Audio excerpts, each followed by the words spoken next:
So the best tips to go by are to always make sure that you're walking your dog either early in the morning or later at night. You don't want to be walking your pet at the peak hottest times because it's just too hot for them to be outside. The pavement can be way too hot for our pets because if the sun is beating on it all day, darker pavement is going to hold on to that heat a lot more than what a light pavement was. But the best test to do is if you stick the back of your hand, lay it on the pavement for about 10 seconds. If it's too hot for the back of your hand, it's way too hot for your dog's pads, because the problem then is that if your dogs are out and they're walking on the pavement, they can actually burn their pads.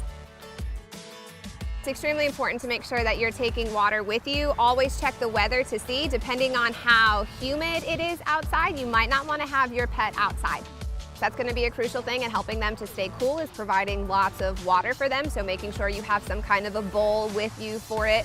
So a really interesting fact is when our dogs are panting, that's how they stay cool. So what actually they're doing when they're inhaling is they're actually removing moisture from their lungs. So if it's too humid, they're not going to be able to remove that moisture because of how humid the air is. So making sure that we're checking the temperatures, we're planning, always carrying water, making sure if you're going to be on a trail or a path that we're using shaded areas as much as possible, knowing the terrain and really knowing your dog's limits. If you have an older dog, being outside doing some strenuous exercise might not be the best option for him, just because they are more prone to heat stroke. So if you're on a trail and you're noticing that your dog is really starting to slow down, heavy, excessive panting, anything from disorientation to excessive water drinking to some lethargy, those are going to be your first indicators that your pet is showing some heat distress.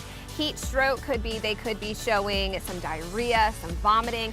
If that happens, your best option is to, one, if you're on a trail, unfortunately, you need to stop. Potentially having some cool rags with you, putting the cool rags up underneath their belly and around their neck can be helpful, and getting them inside to a cold place as quickly as possible. As well as if you're noticing that it's not going away, absolutely take your dog to the vet or to the emergency clinic right away. Heat stroke is not something that you really want to be messing around with. So we see lots of people that like to shave their long-haired dogs. They think that getting rid of the hair is actually going to make their dogs cooler, but that's actually not the case at all. The layers of hair can actually help to keep your dog more cool. So if your dog has long hair, absolutely you can get the hair trimmed, you can still groom, but shaving them down is not going to help, and taking that hair all the way down to their skin can then put them at risk for sunburn. Explore the fun with your San Antonio Parks and Recreation Department at saparksandrec.com and stay connected with us on social media.